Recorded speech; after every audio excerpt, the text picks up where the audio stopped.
हा नमस्कार.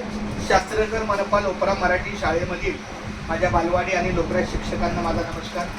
आमचं जसं दोघांचं ट्रेनिंग झालं त्यामध्ये विशेषतः विद्यार्थ्यांचा सर्वांगीण विकास या माध्यमातून सरांचं झालं 24 ते 29, माझं झालं 3 ते 7 आणि आमच्या आरती मॅडमचं आणि लता मॅडमचं झालं मागच्या आठवड्यात. तर एकंदरीत काय तर आपला जो शाळेचा विद्यार्थी पट आहे तो टिकला पाहिजे, विद्यार्थी टिकला पाहिजे आणि विद्यार्थ्यांचा सर्वांगीण विकास. पण माझं प्रामाणिक असं मत आहे की पहिला विद्यार्थी केंद्र आपल्या केंद्रस्थानी आपला विद्यार्थी पाहिजे. एकदा विद्यार्थी टिकला की आपली शाळा टिकते. म्हणजे आपण टिकलो की आपलं कामकाज टिकलं असतं. त्यामुळं जास्ती असतं आमचे नवीन सर रामसर आहे त्यांचं मला खूप चांगलं सहकार्य मिळतं वर्गाच्या बाबतीत. लागू करताना मी फक्त खूप वेळ असं हे करत नाही, फक्त नजर टाकते की एका शिक्षकाचं अध्यापनाचं कौशल्य कसं आहे. आता माझी 35 वर्ष सर्व्हिस आहे त्यामुळे मला लक्षात येतं की एका क्षणामध्ये जसं आपण भात बघतो तर कण जरी बघितलं तरी कळते हा हे संपूर्ण तांदळाच्या परिस्थितीचा अंदाज एका शिकावून येतो. जसं आमच्या दोन का 3 वर्षापूर्वी आमच्या सोनाली ताईंनी पण माझ्या वर्गाला खूप चांगली मदत केली. लक्ष्मी पण करते, आपली आरती ताई करते. आता दोघी BA BEd आहेत.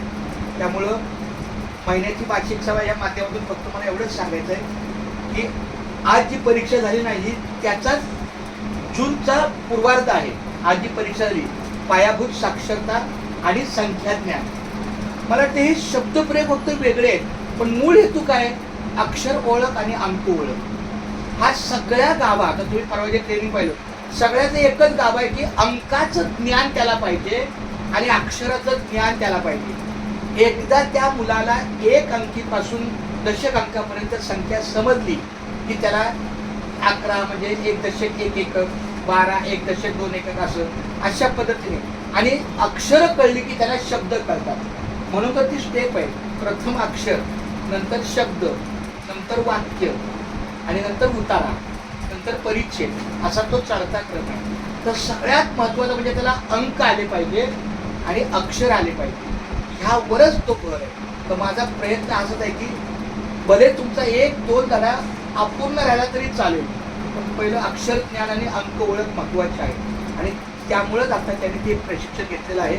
त्यासाठी ते आता येणाऱ्या शैक्षणिक वर्षापासून आपलं सगळं सिलेबस बदलणार आहे, पूर्ण सिलेबस बदलणार. त्यामध्ये मेमध्ये काहीतरी अजून ऐकीव आहे मी, पण निश्चित नाही. तर आपण फक्त काय करायचं बघा, प्रामाणिक होतो आपण कामाला आहे, कामाच्या वेळेला आणि कामाला न्याय दिला पाहिजे. म्हणजे आता मी इथं येतो हे महत्वाचं आहे, इथं आल्यावर मी इथलाच झालो पाहिजे, बरोबर की नाही. म्हणजे मी माझ्या इथल्या कामाला मी इथं बसतो, तुम्हाला दिसतंय कारण ते इथे बसतात, पण इथं बसून माझं काहीतरी चालूच असतं, म्हणजे मी माझ्या वेळेला न्याय देतो. तसं तुम्ही जे काही कराल फक्त एका दुसरा मिनिटं माझा इकडे तिकडे जातो नाही तर मी सतत तुम्ही बघता मी सतत काय करत असतो, काहीतरी कामच करत असतो का, त्याशिवाय मला मार्गच नाही. तर सौभाग्य एक बार तुमचं आजचं मला मुलांच्या परीक्षेसाठी चांगलं सहकार्य झालं बालवाडी विभाग. आणि मी खरं सांगतो अतिशय बालवाडी आहे म्हणून मी निवांत आहे, कारण बालवाडीची मुलं तीच 1ली ते 4थीपर्यंत टिकतात. म्हणजे आपला 25 सेवानिवृत्त व्हायला माझी काहीच अडचण नाही. मी 2030ला रिटायर होणार, तोपर्यंत आपला पट निश्चित जाणार. आता पट बघा बालवाडीचा 85 का 87 काहीतरी आहे.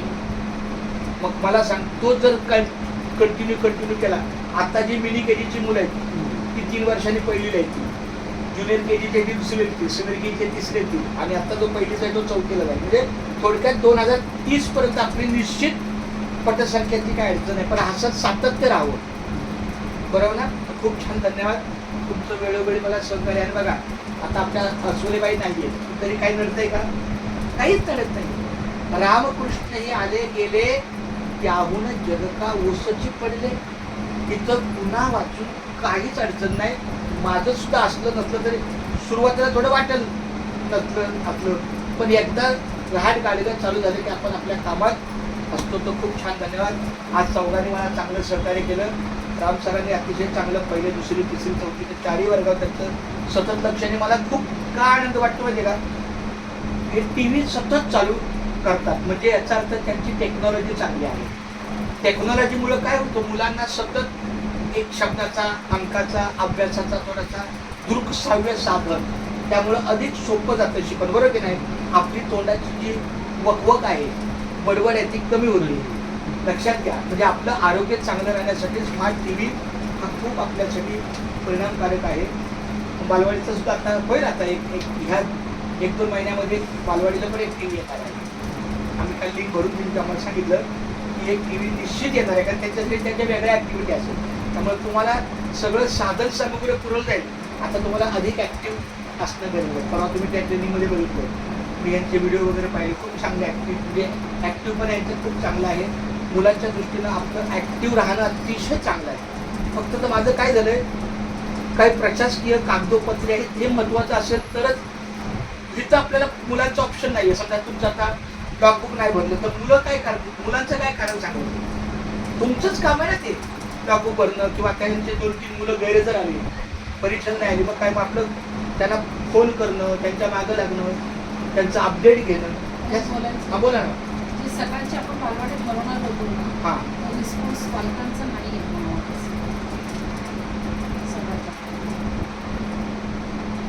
बघू बघू एकदा आपला वर्ग ताब्यात घेऊया. नाही, एकदा आपला हक्काचा वर्ग बालवाडीला आला ना की मग आपोआप, आणि माझं प्रामाणिक मत आहे, आपली तयारी नसेल ना तर काही अडचण नाही. आपली मानसिकता असेल ना, आता बघा बाबा उद्या यायचं, संपला विषय. किती 2, 4, 8, 10 कमी होतील, नंतर सकाळी येतील, पण एकदा सुरू झाले की सुरू झाले. तर सकाळी विषय होतं मुलं, पण ते वर्ग 7ला नाही येत, ते 9ला आहे. मग रिस्पॉन्स नाही. आता आम्ही पालक सभा, आपण तुमच्यासमोरच पालक सभा, पालकांना आम्ही सांगितलं तुमचं काय निर्णय तो आम्हाला सांगा. 2 पालकांनीच जे काही, अरे हो, हे तर काय होतं सांगतो. पालकांना आपण जेवढं कामाशी निश्चित आहे तेवढं त्यांचं आहे. त्यांना कशाचं काय नाही पडलं. दिवस बुडाला, कोळी उडाला. आज आपल्याकडे सिन्सिरिटी काय आहे, कारण आपण त्या कामाला बांधील आहे. आपल्याला काहीतरी नाममात्र तरी पगार आहे. मी कुणाच्या आकड्यावर जात नाही, तसं मला बोलायचा अधिकार नाही, पण नाममात्र निश्चित आहे. समजा ही सोनाली बोले मला 5 आहे, मी काय करू, मग तिच्या पर्याय दुसऱ्या कोणतरी येऊ शकेल. लक्षात आलं का. म्हणजे थोडक्यात तिथं नाममात्र काय पण आहे. पालकांचं काय पडलंय ते त्यांना असं वाटतं आजचा दिवस गेला, त्यांच्या नवऱ्याचं काम, त्यांची जबाबदारी, त्यांचा घर खर्च, काही पालकांचा घर खर्च चालवणं हा पण एक त्यांची परीक्षा. त्यामुळं 2 मुलं जरी सकाळी आली तरी आपोआप 4 मुलं येणार, मी सांगतो तुम्हाला. त्यामुळं आत्ताच एकदम भक्कम असं काय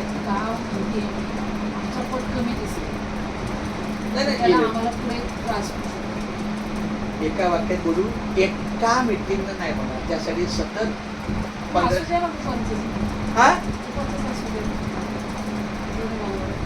कुठला वर्ग चालेल ना, काय पण पहिला तो घ्यावाच लागेल वर्ग.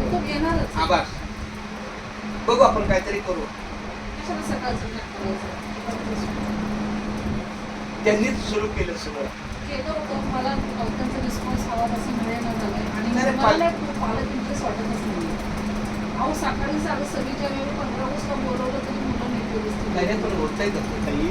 26 जानेवारी 15 ही 7:30ची वेळ, आपण काय 9 वाजता जेवण करतो का? त्याची तुलना नाही करूया. आपण प्रयत्नात राहायचं. लक्षात घ्या आपल्या हा दिवस बघूया. मग पुन्हा मग माझं जरा पडतं, मी दिसला तर मग मी पुन्हा चेंज करेन.